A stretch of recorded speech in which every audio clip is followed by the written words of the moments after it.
Next one is dedicated to my lovely wife, sitting at the back there, looking embarrassed. And this was our honeymoon. So if you're shortly to be getting married, use this as a warning. I decided to treat my wife to a honeymoon, and she seemed taken with the idea of a nice beach holiday in Thailand. Unfortunately, I damaged my ribs just before the trip, and this meant that she had to carry my pack as well as her own. Never mind, we made it to Thailand, found a very nice beach. In fact, an Englishman sidled up to me as I walked along the strand looking for a guest house.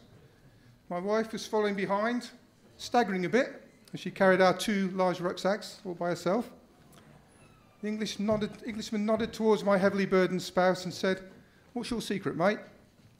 I started to mumble something about charm, but the look on my wife's face suggested that this might be unwise. Nevertheless, the omens were generally good as we settled down for a restful holiday. Then I discovered a devious way to get into Laos. At that time, it was a virtually closed country that I had long wanted to visit. I'd read that it was a fascinating place, though possibly not ideal for honeymooners. We were told that if a man and a woman, married or not, held hands in public, they were judged to be committing a criminal offence punishable by imprisonment. It took some time to sort out the details, so in the meantime, we rented a nice hut on stilts beside the Mekong. One day we went out for a ride on a hired moped. The weather rapidly deteriorated. We turned back before the gathering storm and raced back to our idyllic dwelling. We arrived just in time to see our charming hut blowing into the river and drifting off downstream. I began to feel that my wife was not really enjoying our honeymoon as much as I would have wished. We eventually entered Laos through a legal loophole, ostensibly on a 3-day group package tour to Vientiane, sampling, as far as I could gather, the delights of a soft drinks factory, a beer factory, and a timber factory. I must confess that we did not, as requested, write with the truth on our application for sojourn. We were the only members of the supposed group, and our fixer abandoned us as soon as we had crossed the Mekong and cleared immigration, where we were advised by an official, rather menacingly, that outside Vientiane it is not suitable for tourists to travel. He added that it was illegal anyway, and that we must stay with our non-existent group. We found a seedy hotel in Vientiane. Our bedchamber had a view across a flooded, potholed street to a similarly decayed building opposite. In the room, the window was closed and the atmosphere was fetid. I tried to open the window. This was a mistake. Either accidentally or maybe to deter burglars, the metal frame had been connected to the mains electricity. The ensuing shock propelled me across the room most effectively. And I think this was the last time that my wife actually laughed during the whole of our Laotian honeymoon. I decided that it would be a good idea to quit the crumbling capital and visit the scenic marvels of the rest of the country. So a few days later, as we lurched illegally through northern Laos at considerably less than 10 miles an hour, my wife seemed to be losing her sense of humour. I also got the strong feeling that she was contemplating the disposal of her current spouse as essential for any prospect of future happiness.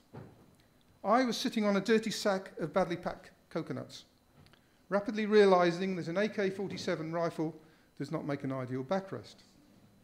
The weapon belonged to a soldier who was sharing my unstable perch about 4 feet above the roof of the bus. The vehicle, a heavy wooden framework built onto the back of an antique lorry, required the frequent assistance of chains, planks, stones, picks, and the male passengers to negotiate the deep potholes in the muddy road. The conductor, his assistants, and just about everything else rapidly acquired a thick coating of red mud. There were several soldiers on the vehicle, but all they possessed in common, apart from expressions of great fear and foreboding, were rifles and flip-flops. Uniforms were more or less recognisable as such, but had few common threads. In fact, some had very few threads at all. Their job was to protect us against the bandits who had killed about 40 people along this road in the previous 2 months. They seemed very unconvinced as to their ability to fulfill this function. With me, on top of the luggage pile, were roughly 28 assorted males, clinging grimly to each other and various unsecured sacks of rice, fruit, and coconuts. About 15 pigs, 40 hens, 30 ducks, a small monkey in a bamboo cage, and a 3-foot lizard rolled around in various states of life and death. The products of their panic-stricken bowels gently permeating the sacks and trickling through the cracks in the roof onto the passengers below. Sometimes the animals fell off and had to be retrieved. The rest of the passengers were squashed intimately on the wooden benches inside the bus. They were mainly women, banned from the roof as no Laotian man could submit to the indignity of a female foot above his head. My newly acquired wife was forced to sit bolt upright in order to avoid contact with a knee in about the position where one would normally expect to find a backrest. This knee possessed a large hole from which oozed a significant quantity of pus and blood. Close by, another very sick passenger urinated frequently and inaccurately into a dried milk tin. The other passengers tried to explain at great length what was going on and refused to accept that my wife did not understand the local language. They pointed to her eyes and theirs and said, in the only English they seemed to know, look, same. My fresh young bride, though rapidly getting older and much less pristine, had to stay very alert in order to dodge the numerous flying gobs of beetle juice, the occasional dislodged head louse, and at least some of the excremental material percolating through the roof from the petrified animals above.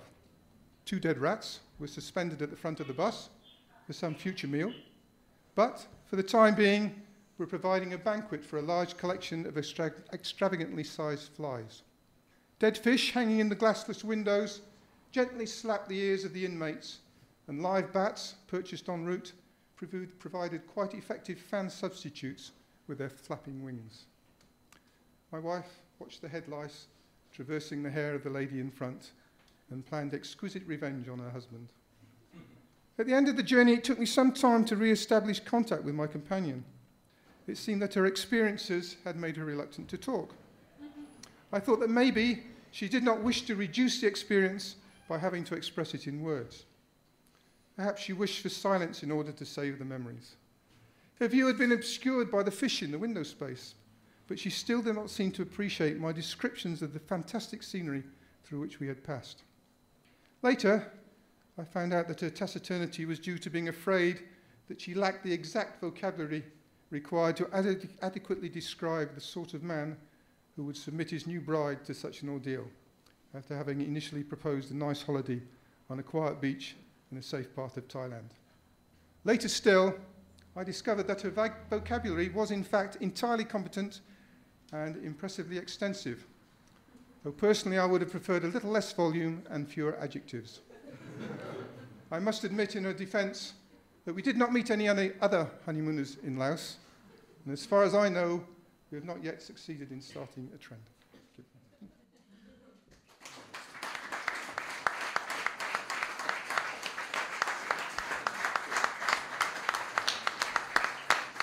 Thank you very much, Patrick. You can talk to Patrick about his books and console with Mrs. Patrick at the back of the room.